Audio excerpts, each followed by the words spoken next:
సంక్రాంతి పండుగను సొంతూరులో జరుపుకునేందుకు పట్నం వాసులు పల్లె వైపు పరుగులు పెడుతున్నారు.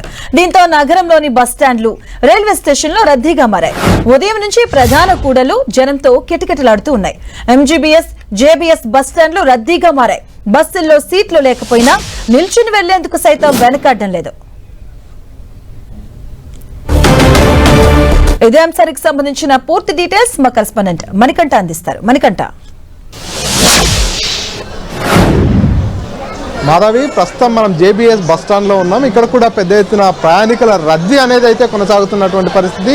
ఈ రోజు నుంచి సెలవు దినాలు ఉన్నటువంటి నేపథ్యంలో పూర్తిగా జేబీఎస్ బస్టాండ్ ప్రాంగణం అంతా కూడా ప్రయాణికులతో నిండిపోయింది. ఇదంతా కూడా కిక్కిరిసిపోయినటువంటి పరిస్థితి అయితే చాలా క్లియర్గా కనిపిస్తుంది. బస్సుల కోసము పెద్ద సంఖ్యలో ప్రయాణికులంతా కూడా ఇక్కడే నిరీక్షిస్తున్నటువంటి సిచ్యువేషన్ అయితే చాలా క్లియర్గా కనిపిస్తుంది. ఏదైతే కరీంనగర్ కావచ్చు, గోదావరి కని కావచ్చు, అదేవిధంగా సిద్దిపేట కావచ్చు, ఈ ప్రాంతాలకు వెళ్ళేటటువంటి వాళ్ళంతా కూడా ఇక్కడ నుంచే వారి గమ్యస్థానాలకు చేరుకుంటారు. ఇందులో భాగంగానే ఇక్కడికి ఎవరైతే ప్రయాణికులు వచ్చినప్పటికీ కూడా ఇక్కడ ఏ స్థాయిలో ప్రయాణికులు ఉన్నారంటే ప్లాట్ఫామ్ పైకి బస్సు రాకముందే ఏదైతే బస్టాండ్లోకి బస్సు ఎంట్రీ అవుతున్నటువంటి సందర్భంలోనే అక్కడే బస్సులలో ప్రయాణికులు ఎక్కుతున్నటువంటి సిచ్యువేషన్ ఉంది. ప్లాట్ఫామ్ పైకి వచ్చేసరికి కూడా దాదాపుగా బస్ అంతా కూడా సగభాగం ఫిలప్ అయిపోయినటువంటి సిచ్యువేషన్ అయితే కనిపిస్తుంది. సో పెద్ద ఎత్తున ప్రయాణికుల సందడి అయితే ఇక్కడ జేబీఎస్ బస్టాండ్లో కనిపిస్తుంది. స్పెషల్ బస్సులను ఏర్పాటు చేశారు. సంక్రాంతికి సంబంధించినటువంటి ప్రత్యేక బస్సులను నడిపిస్తున్నప్పటికీ కూడా ప్రయాణికుల రద్దీని మాత్రం కంట్రోల్ చేయలేకపోతున్నారు. ఎందుకంటే ఇవాల్టి నుంచి 6 రోజుల పాటు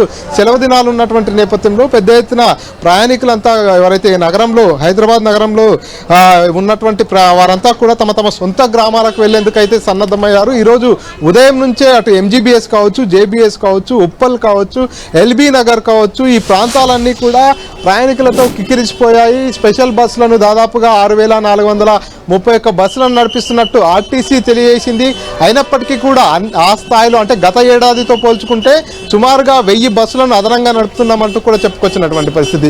అయినప్పటికీ కూడా ప్రయాణికుల రద్దీ అయితే క్రమంగా పెరుగుతూనే ఉంది. ప్రస్తుతానికి కూడా ఎప్పుడు కూడా లోపలికి బస్టాండ్లోకి ప్రయాణికులంతా కూడా వస్తున్నటువంటి దృశ్యాలు చూస్తున్నాం. సుదూర ప్రాంతాలకు వెళ్ళేటటువంటి వారంతా కూడా రిజర్వేషన్లు చేసుకున్నారు. కొంతమంది రిజర్వేషన్లు చేసుకోకుండా వచ్చేవారు కూడా ఉన్నారు. కొంతమంది ప్రయాణికులు ఉన్నారు. ఎక్కడికి వెళ్తున్నారు? కరీంనగర్. ఇప్పుడే ఒక 15-20 మినిట్స్. లేదు, రిజర్వేషన్ కూడా లేవు. ఎట్లా ఉన్నాయి? అంటే క్రౌడ్ ఎక్కువ ఉంది. సీట్లు దొరికే ఛాన్సెస్ ఉందా? కష్టమే. దొరుకుతుందని ఎక్స్పెక్ట్ చేస్తున్నారు మీరు? ఏమో ట్రై చేయాలి ఫ్యామిలీతో. సో ఇక్కడికి వచ్చేవారంతా కూడా ఈ క్రౌడ్ని చూడంగానే ఒక రకమైనటువంటి ఆందోళనకు గురవుతున్నటువంటి పరిస్థితి. ఎందుకంటే ఇక్కడ ఉన్నటువంటి పబ్లిక్ని చూసినట్టయితే సీట్లు కూడా దొరుకుతాయా లేదా అనేటటువంటి ఒక రకమైనటువంటి ఆందోళనకరమైనటువంటి వాతావరణం ఉంది. సో మొత్తానికైతే ఏదైతే జేబీఎస్ దగ్గర పెద్ద ఎత్తున ప్రయాణికులంతా కూడా వస్తున్నారు. వారి సొంత ఊర్లకు వెళ్లేందుకు వస్తున్నటువంటి నేపథ్యంలో బస్టాండ్ అయితే కిక్కిరిసిపోయి ఉన్నది. ప్రయాణికులతో అయితే పూర్తిగా వారంతా కూడా బస్సుల కోసం నిరీక్షిస్తున్నటువంటి పరిస్థితి అయితే ఇక్కడ ఉంది. Right, thank you Manikanta.